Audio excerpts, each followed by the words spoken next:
Thanks for staying with us. The issue of overcrowding in South African prisons is complex and one that continues to be spoken about.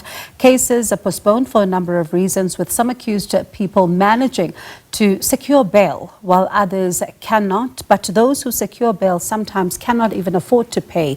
The bail fund is expected to be launched in order to address some of these issues. But a critical question to ask is, who qualifies and how does it all work? So to learn further how this might work, let's hear from Justice Edwin Cameron, who is, of course, the Judicial Inspectorate for Correctional Services.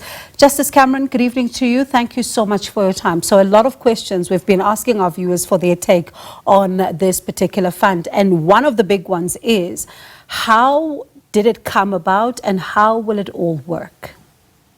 Bongiwe, good evening, and a great pleasure to join SABC News' viewers.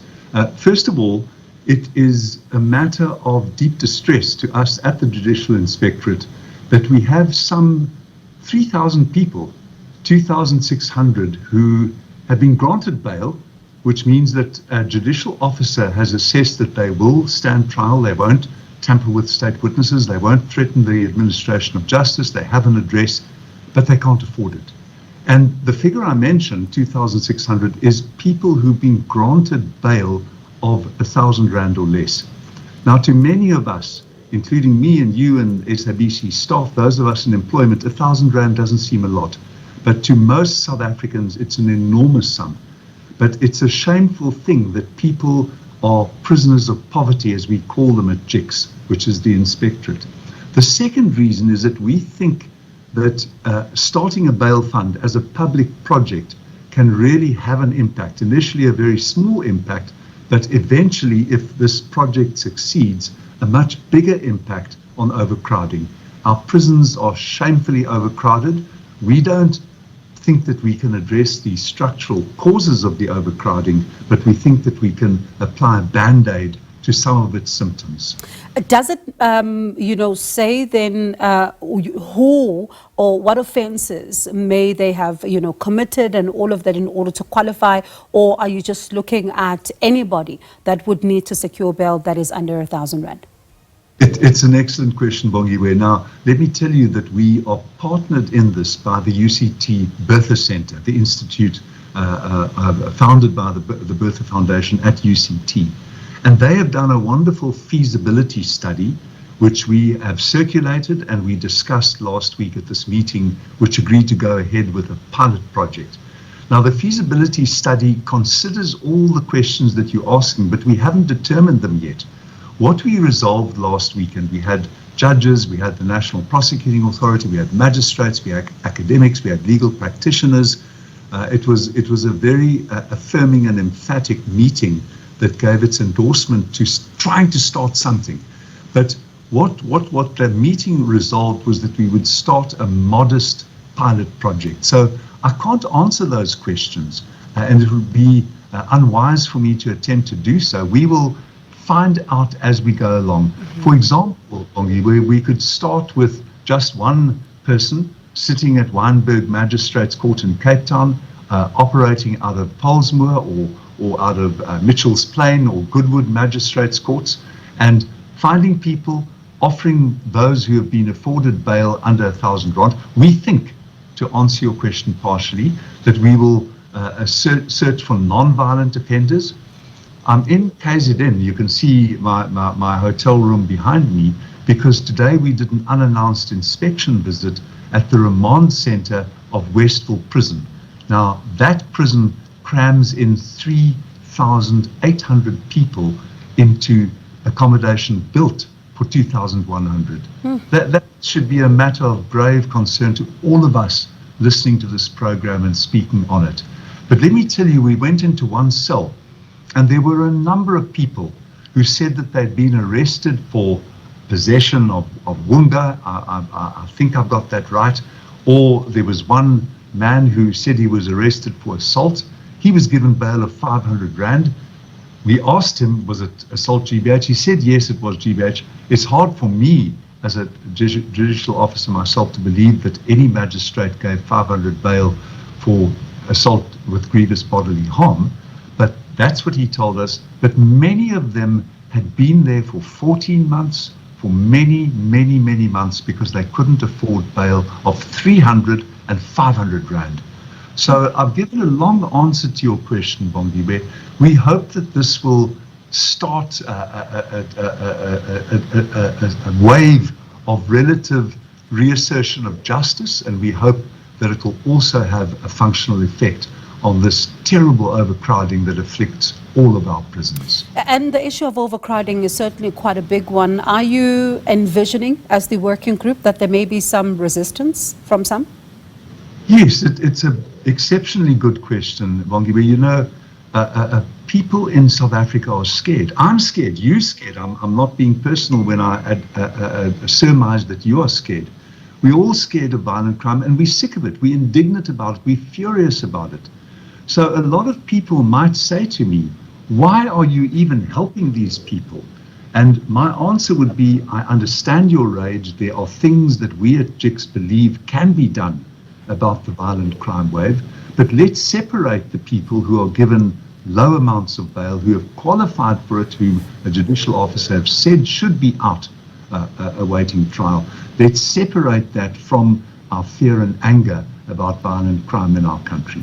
I want to take some of our comments from our viewers tonight, as we've been asking them for just their take on what they've had to say. I'm going to read them for you. Keen to hear your thoughts on what they've had to say. So if we can take some of our viewer comments and be able to bring some reaction there. Sonia saying, hello, my lovely sisters and viewers. Hi, Sonia. I'm still asking myself if this is an April Fool's or if it's true.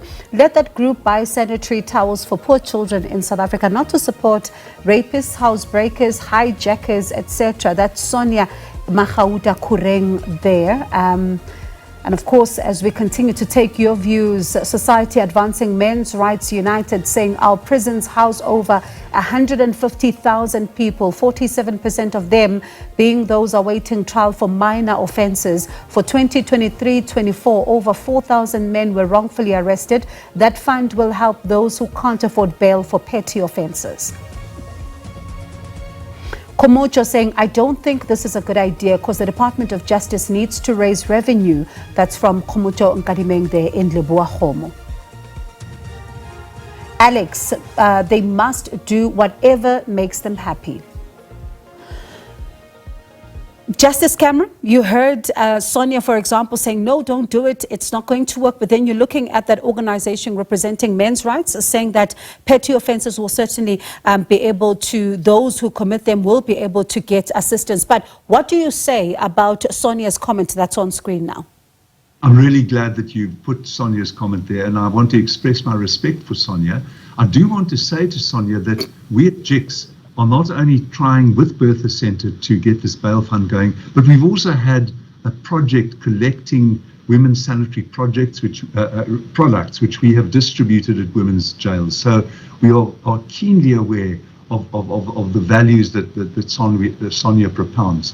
The second thing, and I'd like to say this to your viewer in Leboa Khomo, we are not seeking to divert money from the administration of justice. We think that this fund should be publicly supported. We're going to go to external donors and local donors, ask them to give us an endowment for the fund. We're not taking money from the NPA. The NPA was in fact represented there. Mr. Anton du Plessis, who is the National Deputy Director of Public Prosecutions, he was there and he said this is absolutely within the embrace of the NPA and the NDPP. So we are creating a fund outside the existing administration of justice in order to help the administration of justice. And I'm not sure if you've seen this story, Justice Cameron, as we've seen on social media today, and I'm keen to hear your thoughts on it if you've seen it. There's a lot of reaction and pictures that are being put across social media platforms reacting to the Department of Correctional Services, of course, looking at the issues of the budget and looking at cheaper options as far as menus are concerned. Some of the people, they're posting pictures that are purporting to be some of the portions that they say are in prison. Is this indeed true? Is it something that you've experienced, and what's your take on it? Definitely. We just spent a large amount of time discussing this today at Durban Westville Medium A with the senior officials in charge there. They have reduced the proportions. We were told from cell after cell that they're no longer getting 5 slices of bread. They're only getting 4 slices at certain meal times, which is a substantial reduction of the carbohydrate. We also know that for cost reasons, in 2 meals in a 12-day cycle, the department has put in soya rather than meat. We can't argue with the cost implications that are there. So we were very alive to this issue, and we are very alive to the fact that sometimes prisoners complain that the meal. For that very reason, last week, after the National Commission Failure Committee visited Westville Medium A, they closed the kitchen, and they now have to bring in the food from other centres at Westville in order that the kitchen at Medium A can be properly refurbished and the food can be restored to an appropriate quality.